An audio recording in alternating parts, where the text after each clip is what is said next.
शेतकरी बांधवांनो नमस्कार. परत एकदा नव्या व्हिडिओमध्ये मनपूर्वक स्वागत. शेतकरी बांधवांनो, आज मी पारुंडे येथील अमित शेठ करपे यांच्या मिरची या प्लॉटमध्ये.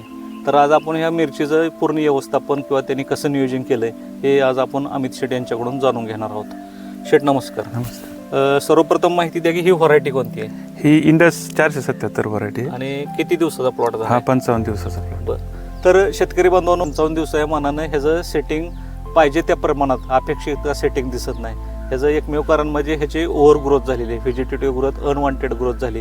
कारण शेतकरी बांधव लागवडीच्या वेळी कोंबडी खत वगैरे जास्त वापरतात किंवा वाढीसाठी फुटव्यासाठी नत्रयुक्त खताचा सुद्धा जास्त वापर करतात. त्याच्यामुळे काय झालं आहे, ओव्हर ग्रोथ झाली, व्हेजिटेटिव्ह हार्मोन्स ह्याच्यामध्ये जास्त ॲक्टिव्ह झाली. आता ह्याच्यामध्ये आपल्याला फुलधारणेसाठी सायटोकायनिन निर्माण करणं खूप महत्त्वाचं आहे. तसेच ह्याची वाढसुद्धा थांबवणं महत्त्वाचं आहे. तसेच निघालेली फुलकळी वाढलेल्या उष्णतेमुळे या ठिकाणी त्याचं मिरचीमध्ये रूपांतर होताना दिसत नाही, तर निघालेली फुलं या ठिकाणी गळताना दिसत आहेत. तर ह्या सर्व समस्यासाठी आपल्याला काय करायचं आहे, तर आपल्याला ह्याची सगळ्यात महत्त्वाचं वरून वाढ थांबवण्यासाठी आपल्याला 05234 असेल, 06020 असेल, 04247 असेल किंवा 04932 असेल, तर ह्याची आपल्याला फवारणी घ्यायची आहे. त्यानंतर आपल्याला फुलगळ थांबवासाठी या ठिकाणी अल्फा नॅप्थेलिक ॲसिटिक ॲसिड म्हणजे प्लॅव्हनोपिक्स किंवा फ्रोटोसेट ही फवारणी घ्यायची आहे. आणि त्याच्यामध्ये आपल्याला बोरान घ्यायचं आहे.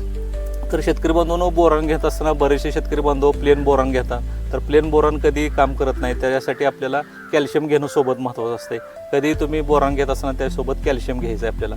त्यानंतर आपल्याला चांगल्या प्रकारे सेटिंग होण्यासाठी या ठिकाणी आपल्याला पॅक्लोब्युट्राझोलचा वापर करायचा आहे. म्हणजे जे मार्केटमध्ये ग्रोटार नावानं उपलब्ध आहे किंवा कल्टार नावानं उपलब्ध आहे त्याचा सुद्धा 0.25 आपल्याला मिरचीचं जबरदस्त सेटिंग होण्यासाठी वापर करायचा आहे. तसेच आपल्याला या ठिकाणी काही सीवीडचा सुद्धा वापर करायचा आहे. त्याच्यामध्ये इसाबियन असेल, फॅन्टॅक असेल, ॲम्बिशन असेल किंवा एक्सेस असेल, ह्याचा सुद्धा आपल्याला वापर करायचा आहे. तसेच आपल्याला ड्रिपमधून सुद्धा फ्लोरा आणि मायक्रोरायझाचा वापर करायचा आहे, जेणेकरून झाडामध्ये जास्तीत जास्त हार्मोन्स ॲक्टिव्ह करायचे, सायटोकायनिनची वाढ करायची, जेणेकरून आपल्याला मिरचीचं जबरदस्त सेटिंग होऊन आपलं उत्पन्न मिळणार आहे. धन्यवाद.